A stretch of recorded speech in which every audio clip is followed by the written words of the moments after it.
Spotify's greed is finally backfiring. As it turns out, getting mentioned in the Epstein files wasn't Spotify's only bad news this year. I honestly am just finding out about this now. I didn't even know that shit.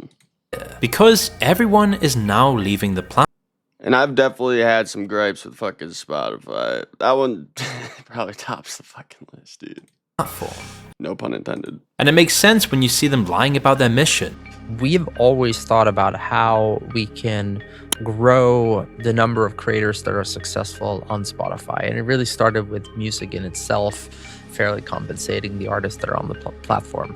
Their CEO's origin story being completely fake. Or even with recent news that Spotify may have allegedly become a vessel for money laundering. But really, the final nail in the coffin is their plan to now replace artists entirely with AI artists, all while hollowing out the entire listening experience with AI algorithms made to make you listen to this stuff, all so that they can nickel and dime real creators with mass-produced garbage AI.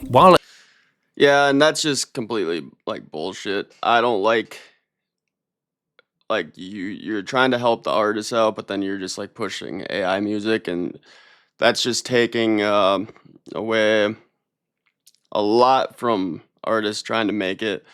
I don't agree with it at all. And honestly, I've worked with an artist, the song never dropped, and she actually left Spotify. And when that tweet happened, I was like, why is she leaving Spotify? And now I'm kind of understanding. How does this affect my music going forward? I don't know. I probably will remain on Spotify until I can figure out something else. But see, like a small artist like me, Spotify is super valuable because we kind of like need them in a way to grow the best, because that's like the number one platform, I'm pretty sure, right now. And it would hurt a lot if I left the platform, and that's kind of just like fucked up, but that's like the reality of things, you know. This whole AI shit though, like, really does grind my gears. I hate that. I had this whole idea that, like, human music, everybody's gonna want to have art from a real human, which I think is the case, but like it's gonna get to the point where it's like, how do you know what's real and shit? And also on Spotify, you're trying to hit playlists and these algorithms and all that kind of stuff. And if you're like raising up AI to hit those, well, you're taking spots out of like a playlist of a real artist. And man, I just can't get down with that shit. It pisses me off. People spend their whole lives. I've spent a lot of my life trying to get music to be like good enough to put on these platforms and try to make a business out of it. And yeah, just stealing the fucking food out of our mouth, dude. And it's not just artists. AI is going to replace a lot of things, for the good or for the bad. I mean, it's going to take many jobs from, factories to deliveries to many other things. I really don't know. I know that, Elon, he's part of the AI thing. I think he hopped into it because he saw where it was going and he couldn't really stop where it was going. So if you can't beat it, join it type shit. But he was saying it's going to get to the point, and I don't know if this happens in our lifetime or anything, but it's going to get to the point where we are going to have, what is it? A constant stream of like high revenue. Like, everybody gets paid a high salary, and on the plus side of that, we could, just live comfortably and do exactly what we want to do in life. Like, if it's art or sports or whatever you want to do and grind, you're free to do that at your own time and all that kind of stuff, which sounds great, but I really don't know how that actually works. But eventually that's where he thinks it might go. I don't know the economics of that. Like, how does that affect the economy? If everybody has, it just doesn't make sense to me. If everybody has like a high income, like a salary, and they're not really doing anything, AI's doing it all. I don't see how that works, but I'm not that smart when it comes to that kind of shit. But to me, it just doesn't really make too much sense. We're getting off topic though. Let's just continue on. At the same time endlessly raising their prices. So it's understandable why people are leaving the platform en masse these days. But the real question is, why are they Sora 2 video generate. I'll mute this commercial. But the raising prices thing is like, I guess whatever, but if they're doing this shit, it's like stupid. Like, it should be cheaper if anything. But we saw this with Netflix. I remember when Netflix came out, I think we were paying like $7.99 for like the full service.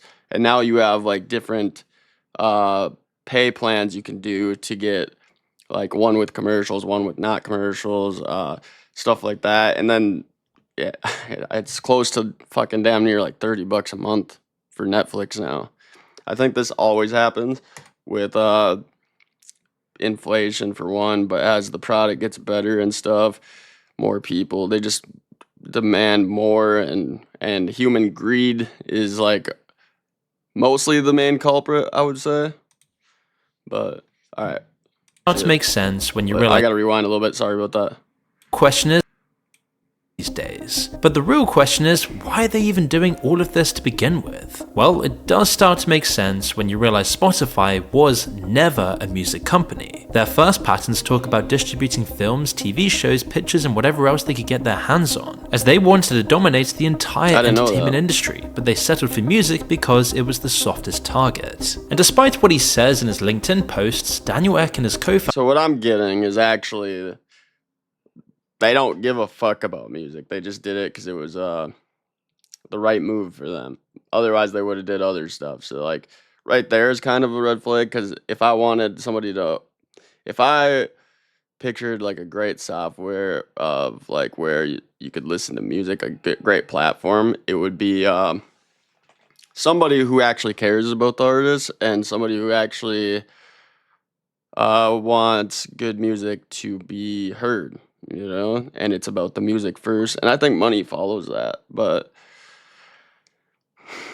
I don't know. Were never really music people either. Now, Ek often boasts about his childhood passion for playing the guitar, a detail which helps you stomach the idea that Spotify is trying to save music. For her brilliant book on Spotify, Mood Machine, Liz Pelly interviewed people who knew Daniel Ek when he was a kid. They told her that he was nothing special in that way, playing an instrument was normally mandatory in Swedish schools. Instead, his talent was in business and advertising. At 13, Ek was a kid growing up in Sweden at the turn of the millennium. Right. So you take this guy by default is playing music, and then he like uses that to shape his identity to seem more appealing. I don't know much about this guy at all, but I gotta listen to the video. You know, I haven't heard any of this, so I gotta know what they're trying to say here, I guess. Even this young, he was already a businessman. By building and selling websites to small Swedish companies, he was already earning more than his teachers. And over the next few years, he bounced around various startups, working on things like a viral online game called Stardoor, where he would make vital connections in the advertising industry. But his first real money came from the sale of his startup Advertigo, which allowed him at the age of 23 to have already made over $1 million. But this was only the start, as by now, Sweden was well on their way to a digital revolution. A massive internet infrastructure project had put the country at the very forefront of technology. In fact, it was Sweden that gave birth to the Pirate Bay, which would later become the premier website for online piracy and file sharing. During the early 2000s, Daniel watched as the site and its founders exploded in popularity, and then just got completely torn apart in the courts. This was a really unique problem. Tons of people just preferred file sharing and piracy. Even with the legal problems and the shady method and the risks involved, people chose online downloads over buying CDs or DVDs in person. It was clear that convenience was the most important thing for people above I think that's where you don't get the same fucking what am I trying to think of? I don't know. There's something about music. Ever since it switched digitally, I feel like it took and that convenience aspect, it took a lot of out of like the music part.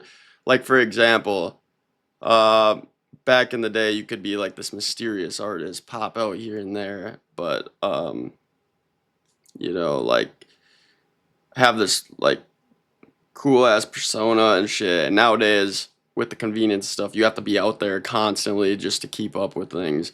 And it's very accessible, so there's so much more people doing it now. Um, Not saying that like back then was like easier by any means. There's some flaws with back then too, because gatekeeping was a little bit easier. You kind of had to go through a record label, where nowadays you don't really need that. You can do independent stuff as long as, and it's up to you really how much you grind and how much you put into it.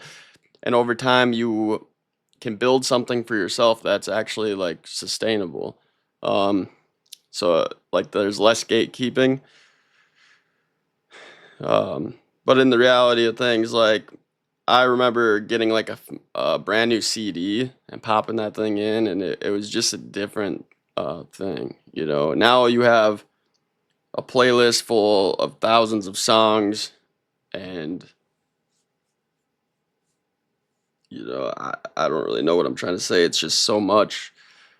I was happy listening to the same 2 CDs for like fucking a year straight and then switch it up, you know?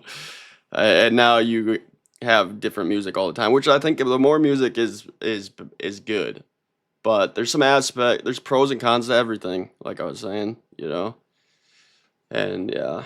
Let's continue everything on. else. Meanwhile, the big record labels had been powerless to stop the Pirate Bay. They could arrest the founders and throw their weight around, but they couldn't really stop progress and rewind the clock. It was also back to like when it first switched to like digital, where like iPods and stuff like that were like big. I remember how excited I was. First of all, to get the iPad or the iPod, I would feel like, oh my god, I have a fucking iPod. I've always liked electronics and stuff like that. But I remember like whenever I couldn't like afford like music or something, you would use like what was it, LimeWire and shit. And when I got that shit downloaded on my iPad or my iPod, like the music and shit, I was so excited, dude. And sometimes I only had fucking like, I don't know, like 32 songs, and I just thought I was the fucking shit, you know? With my earbuds in, I'm like, yeah, dude, yeah. especially bad for the music industry. Music was much quicker to download than full movies or TV shows. Record label profits had been sinking like a rock in water for years, and there were no signs of recovery. Meanwhile, their own efforts to make an alternative to the Pirate Bay had been almost hopeless. Early attempts like Press Play, a streaming service sponsored by Universal and Sony, were called stunningly brain dead by journalists because of the hard limits on songs you could play, the low quality audio, and slow download times. So this is when Daniel X saw an opportunity. If he Whoa. What's that? And we're gonna I just get put the budgeting app interrupted in by ads. What do I say during an ad? Because I don't feel like they left me on anything really to talk about there. I don't know. I'll take this moment to thank you guys. I'm going to skip the ad, but thank you guys for watching. I'm going to try to do a lot more of these, and make sure you check out the other video I just posted. I reacted to Kid Cudi live stream, so. get their act together, he could insert himself and his company as the middleman in the music industry. Meanwhile, he could co-opt and assimilate the Pirate Bay and their approach of a complete database of free music. And so, with a small loan of €1 million from a wealthy advertising executive called Martin Lawrenson, Daniel Ek would make Spotify the answer to all of these problems. As technology progressed, the convenience problem got easier to solve. By 2006, it was possible for Daniel to set up a server where people could live stream songs almost instantly, without ever having to download them. At first, they kept sign-up numbers limited so they didn't overload the servers, but as the company grew, they could invest more and more in keeping things instant. The other big problem was the content. There was no way that Daniel Ek could get the music they needed from the record labels without striking some kind of deal, and at this point, there was no way they could trust some random guy with that level of access. So he did what over 1 million other Swedes had already done. he pirated it. This was a logical step. Eck had even previously been the CEO of uTorrent, so he knew the ropes. But he wasn't interested in the same crusade of free expression and a free internet that other pirates were. Instead, Daniel was purely motivated by profit, and the result was an application where you could listen to pretty See, there you go. When you're motivated by profit, everything becomes stupid. much whatever song you wanted for free with minimal Which wait I get though. I would love to. I'm not gonna lie. I would love to make profit on shit that I do, but that's not like the main goal. When that's the main goal, that waters down the shit that you're actually doing. times, and somehow all completely legally, at least on the surface. Even to the founders of the Pirate Bay, this was impressive, but they had also already figured out what Daniel Eck's game plan was. In her book, Liz Pelly asked one of the founders of the Pirate Bay about how he first heard about Spotify. He said that they were interested when they first heard about it, but that they quickly realized this was just another money-making machine. Daniel Eck and Martin Lawrenson were advertising dudes who wanted to sell more advertising and realized that music was cheap. If you start looking at Spotify as an advertising company rather than a culture company, a lot of things make more sense. This was the plan: merge piracy and its convenience. And you know the flaw about all this is like these guys own this, so if they make their own songs using AI and they put those up there, you know how much cheaper it just became for them?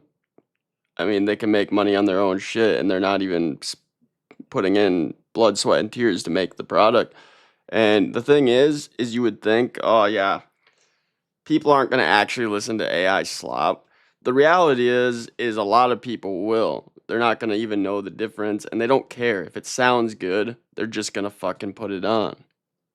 There's going to be a lot of people like me that I'm going to value human art over a robot, you know?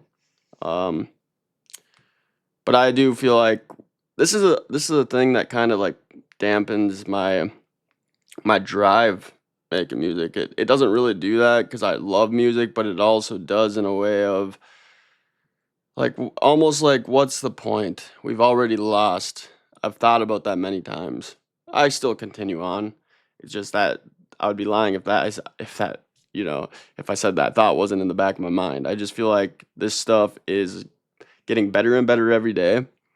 It literally creates like it literally makes it the AI makes itself better literally every day. And we're moving really fucking fast. It's a scary thing. Also, AI has the potential to be like kind of like this godlike thing, you know? I would never call it God, but I'm saying like if it continues to create itself and make better and better and better versions of itself, it could like literally just like, you know, it can do I mean, I don't even know, it's uncomprehendable where this thing could be in say even 100 fucking years, you know?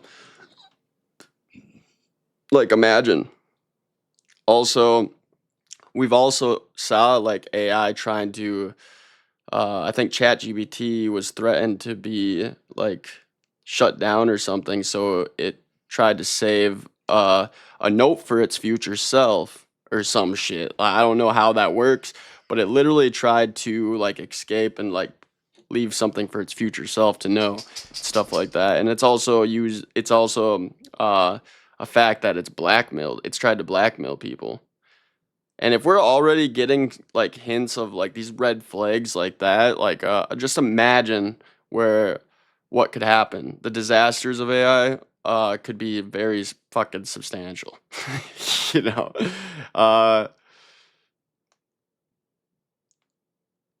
We obviously I don't know if we can put the fucking rabbit back in the hat. I think it's already too far. And I don't think people are going to slow down because due to human greed and stuff, there's a lot of money to be made in AI. And that's the problem. And people are like short-term minded and they're not thinking totally long-term. So it's getting scary and it's going to continue, I think. Hopefully, we figure out a way to like really control this kind of stuff. But I'm going to try to stay optimistic. I don't know. I kind of do fear the worst, though. Like, I do. I think everybody does. While getting the record labels on board. At the same time, Spotify would rake in profits from advertising revenue. All they needed was to keep it functional and legal. So they hired a mixture of engineers and file sharing experts along with insiders in the music industry who could get the right meetings and get their foot in the door. At any other point in history, it wouldn't have worked, but the record labels were in a death spiral. Sales were down by nearly half in just a few years, and there was seemingly nothing they could do against piracy. It was especially bad in Sweden with its ingrained culture of piracy. And 1 second, we'll continue the video. I gotta let my dog out real quick. I'm gonna run. I don't want to do much editing or anything, so I'm just gonna run, sprint over there, let it out. I'll be right back. Let's go. Outside.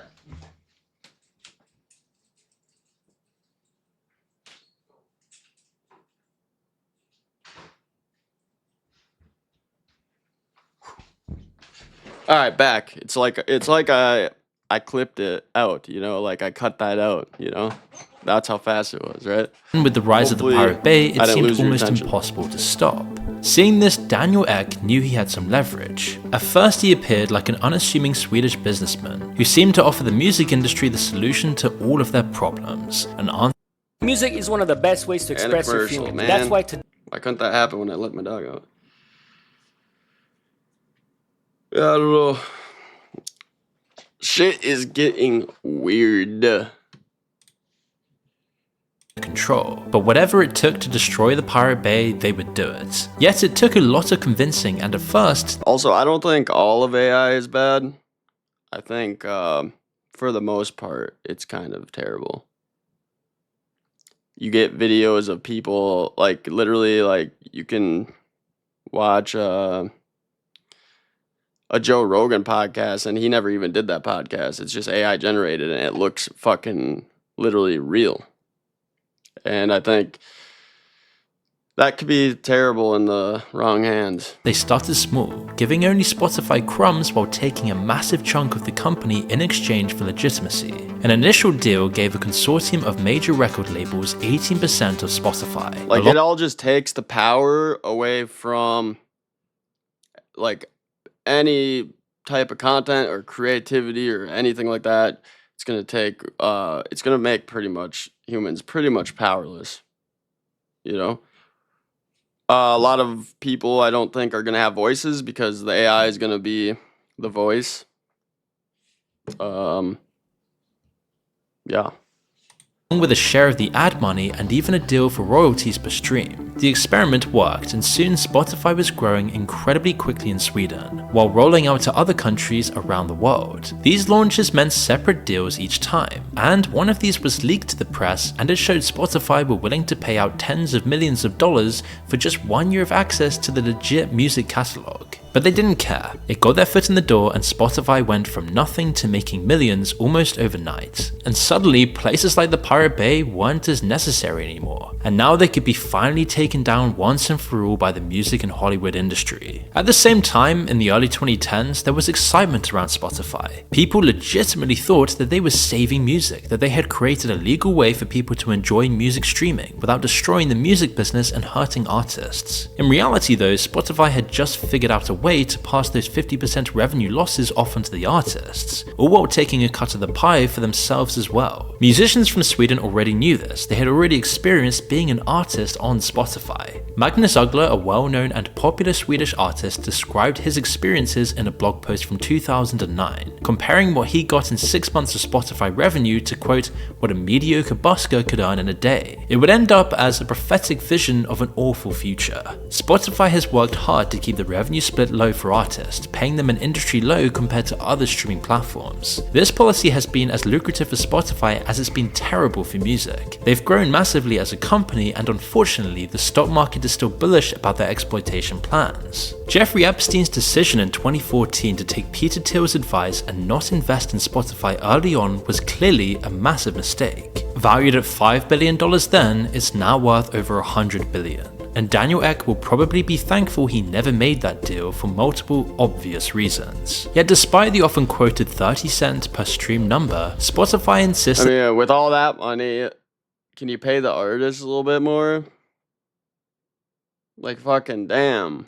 there is no number for how much each stream earns an artist, and the truth isn't really much better. Instead, they run an opaque system which pits each artist against each other for a share of the royalties they can earn in any given country. It means that independent artists with niche audiences barely get anything, while Spotify gets to claim that there isn't really a tiny number of people to latch onto. It's a psychological tactic. Spotify even raised the amount of streams you need to get paid to 1,000 in 2023. But even this is too much for them. Spotify would much prefer to not pay any royalties at all, keeping the revenue completely to themselves and their record label buddies. This is why recently Spotify has been doing something under the radar, something hidden away that hasn't really been spoken about by anyone. They've been funding so-called ghost artists, who are anonymous freelancers who get paid pennies on the dollar to make generic, easy listening music for Spotify, which then means Spotify can fill up mass playlists without having to pay normal artists for their work. Although not often spoken about, the scandal even began all the way back in 2016, when the industry website This is why I only get on a playlist once in a fucking blue moon. You know? Like, I dropped 60, 70 songs last year. The amount of times I was on a playlist and made it onto something was fucking rare. You know? I was so excited when I did see that I actually hit a playlist. And there's things I can do strategy-wise to have a better chance of getting on the playlist, which I need to do more. But I've did that before, and it's not a guarantee that you even get on a playlist. And sometimes I did nothing to get on a playlist, and then I got on one. But like, it should happen more.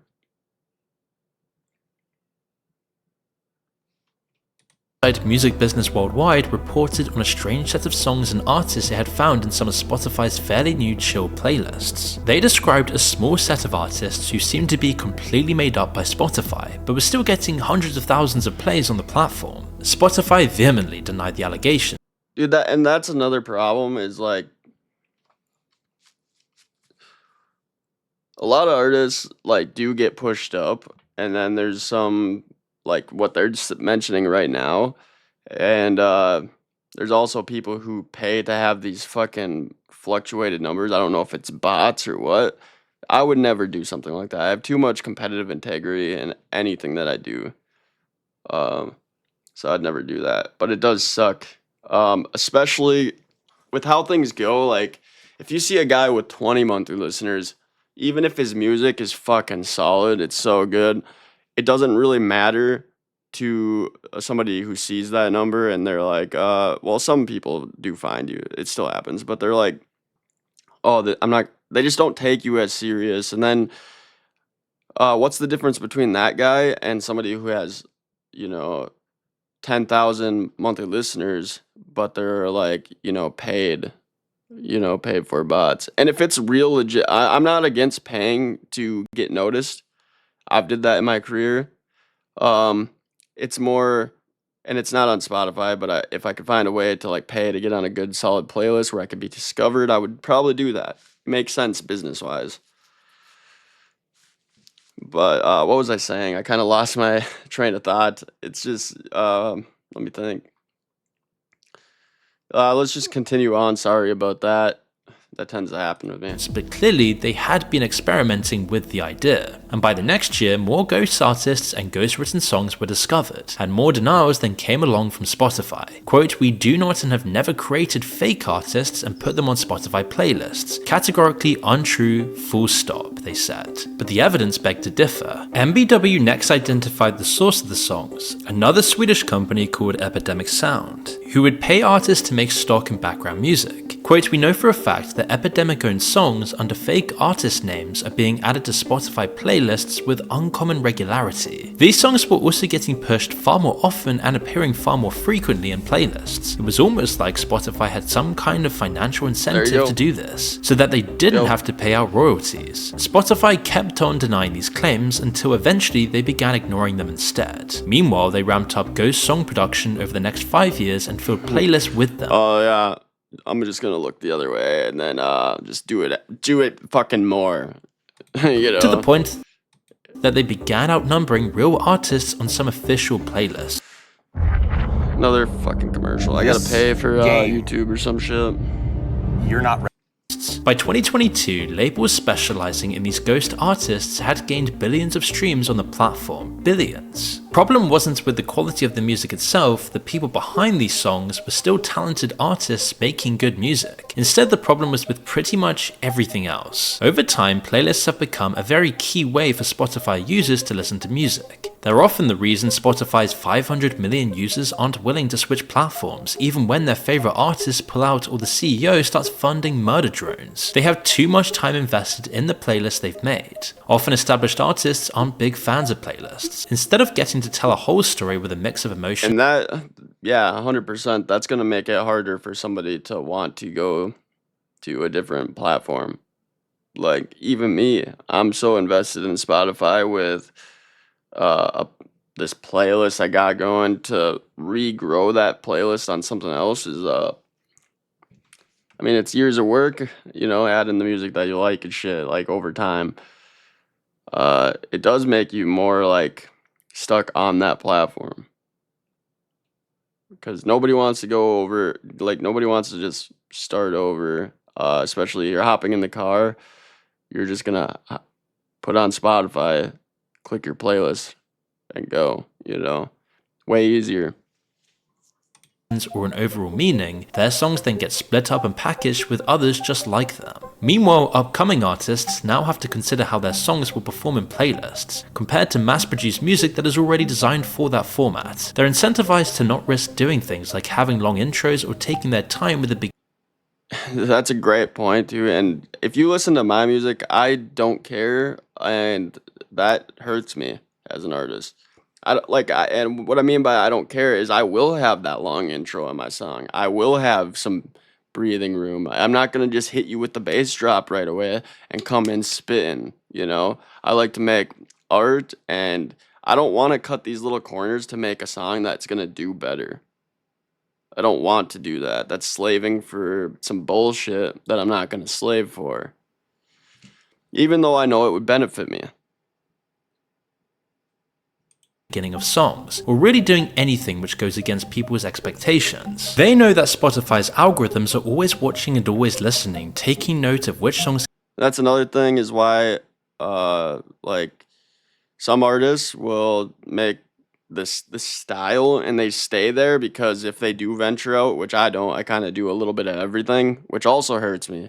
If I just stayed in one pocket and this was me, this is my brand, the algorithm is gonna like benefit you more, I guess, because it's not so confused. But that's another thing I don't want to slave for, because when I make music, I want to make whatever I'm feeling that day. And sometimes I might be feeling fucking like more of a rock sound. Sometimes it's a rap, hip hop sound. Sometimes maybe more jazz, whatever it is. Even maybe country. Like whatever I want to make that day, I make that. And that doesn't benefit you as an artist when you're dropping music on platforms like this. Get replayed and which get skipped. It all works to smother creativity. At first, Spotify used to hire people to create these playlists. They had hundreds of people working on curating them, on finding new music, on showcasing it to the world, even if the system was still lopsided. But once the technology allowed it, they switched over to AI-curated playlists instead. And it's what enables them to have so many for every possible mood, all constantly cycling through different songs. Spotify has even created a system called Discovery Mode. mode. The idea is that labels and their artists can take an even lower share of the revenue that they already get, in exchange for preference within the specific playlist algorithm. It's like a targeted advertising system but pushing certain music onto people instead. Clearly the founder of the Pirate Bay was right about how to see Spotify's tactics. Now you've got people's music tastes getting punished in certain directions based on a financial incentive. How many independent artists will have heard of this or will be doing this compared to big labels and ghost artist companies? One independent artist called Andrew Southworth raised a good point. Eventually, if it does catch on, everyone is incentivized to use discovery mode and accept less of the royalties. Spotify takes a 30% commission on these additional streams that they're getting for it. It doesn't cost anything up front like marquee or Facebook ads or something. When everyone's using discovery mode, it's effectively like no one having discovery mode. Right now you have a unique opportunity to have an advantage over a certain percentage of the music industry, so I think you'd be foolish not to take it, especially when it's free and you have essentially no risk of losing anything. But if enough people are using it, then it actually makes no difference at all. Spotify wins, music loses yet again. But even this isn't enough for Spotify. They can't just accept more royalties from discovery mode or only pay once for ghost artist music. Essentially, they Well, if you're a producer and you're still scrolling, yeah, I mean, the music loses. I mean, oversaturation. I think music's been oversaturated for a while now. I don't think people put the same value in music as they once did because of that. And I think that hurts literally everybody involved. You know? Meanwhile, they ramped up ghost song production over the next 5 years and filled playlists with them, to the point that they began outnumbering real artists on some official playlists. By 2022, labels specializing in these ghost artists had gained billions of streams on the platform. Billions. Problem wasn't with the quality of the music itself, the people behind these songs were still talented artists making good music. Instead, the problem was with pretty much everything else. Over time, playlists have become a very key way for Spotify. I don't know. What do you guys think? Do you guys think that Spotify is going to be cooked in a couple of years, or do you think they're just too big of a monster to take down, you know? I don't know. Users to listen to music. They're often the reason Spotify's 500 million users aren't willing to switch platforms, even when their favorite artists pull out or the CEO starts funding murder drones. They have too much time invested in the playlists they've made.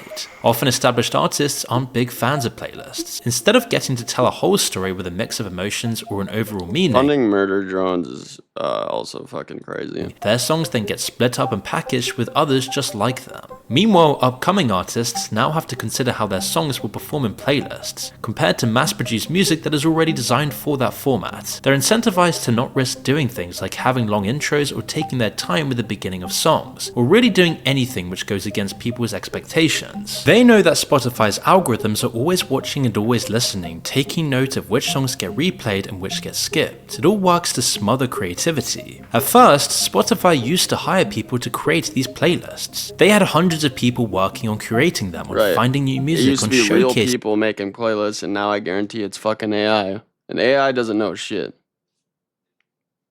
it to the world, even if the system was still lopsided. But once the technology allowed it, they switched over to AI-created playlists instead. And it's what enables them to have so many for every possible mood, all constantly cycling through different songs. Spotify has even created a system called... Also, I realized I kind of rewinded a little bit too far, sorry about that, but...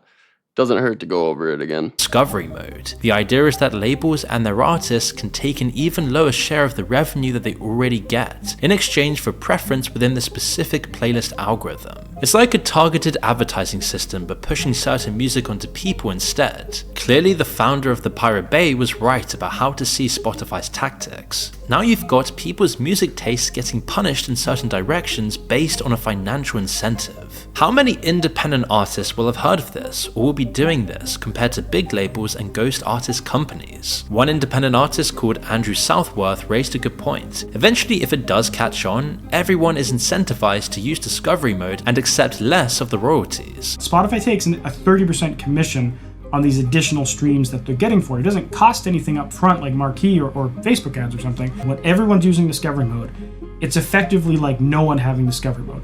Right now you have a unique opportunity to have an advantage over a certain percentage of the music industry. So I think you'd be foolish not to take it, especially when it's free and you have essentially no risk of losing anything. But if enough people are using it, then it actually makes no difference at all. Spotify wins, music loses yet again. But even this isn't enough for Spotify. They can't just accept more royalties from discovery mode or only pay once for ghost artist music. Instead, they want to go all the way back to not paying for music at all. And this is where AI music comes in, the final part of their process. If they can make it an acceptable part of the platform,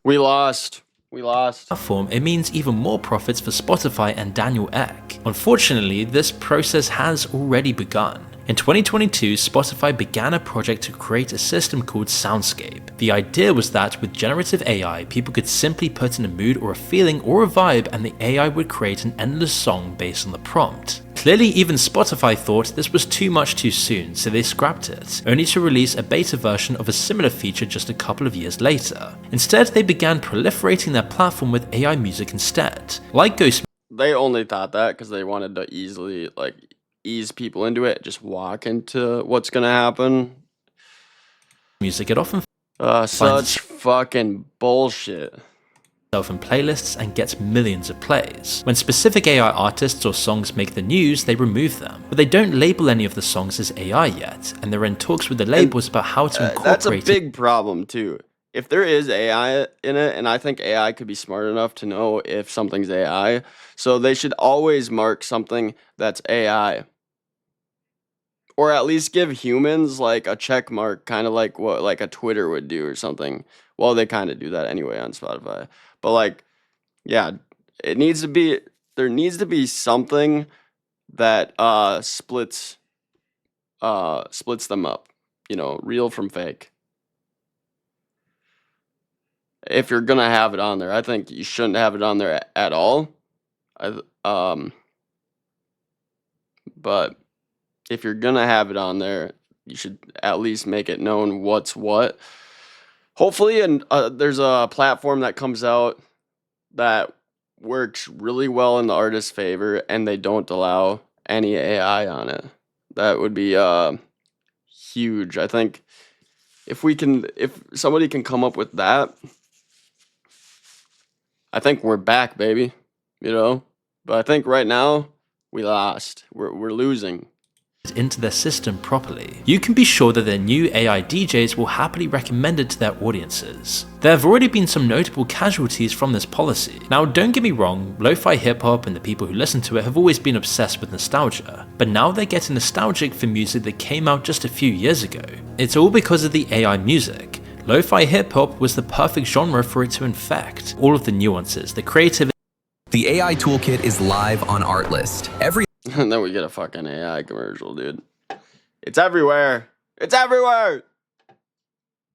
It's fairly easy to replicate. Just put a piano melody over a beat, add some modern background sounds, distort it, and you've got a half-baked lo-fi hip-hop song. In the past couple of years, AI has got to a point where it could make thousands of these in minutes. Unlike other genres, nearly everyone listens to playlists full of unknown artists rather than albums or singles. Slip one or two AI songs in there and nobody would notice. But the more of them you add, the more you lose. And by 2025, people were left wondering what had happened to Spotify. And that's when it became harder and harder for Daniel Ek to hide who he truly was. He's gone from either being seen as a fucking devil, dude,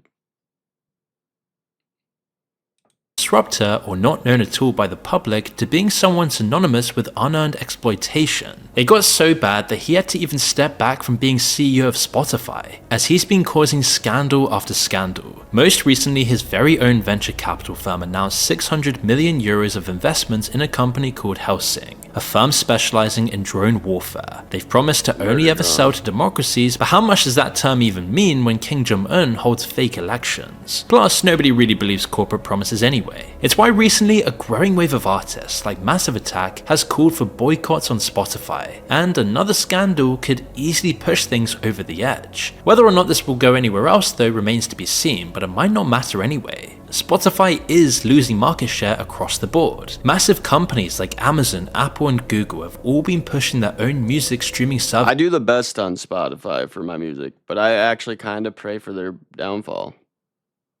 And is Apple actually bigger? Is that what this is saying? What was it saying?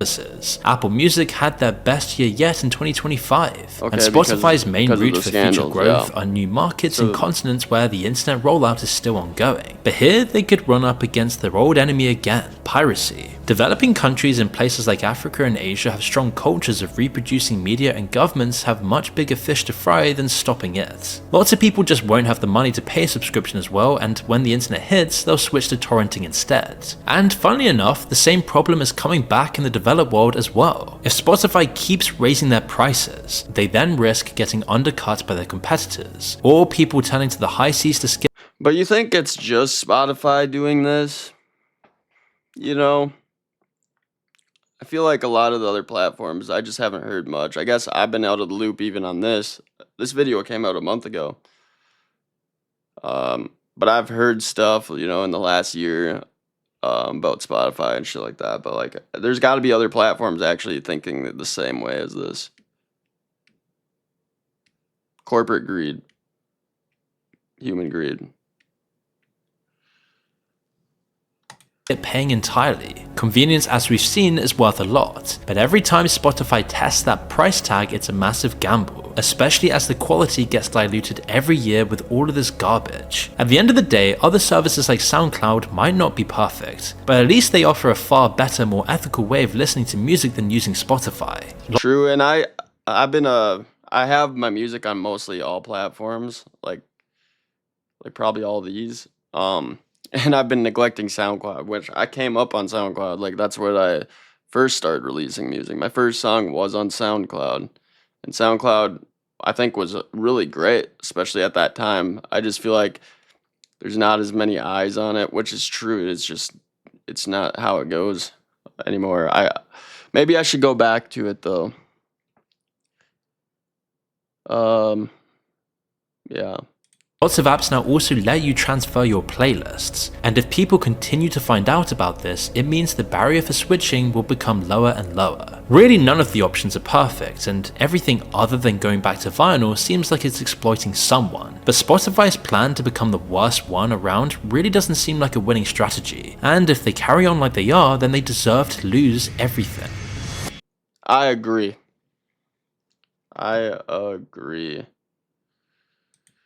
Also, if you did watch this and you enjoyed it, make sure you subscribe. I'll subscribe to, looks like Moon. Great video. Yeah.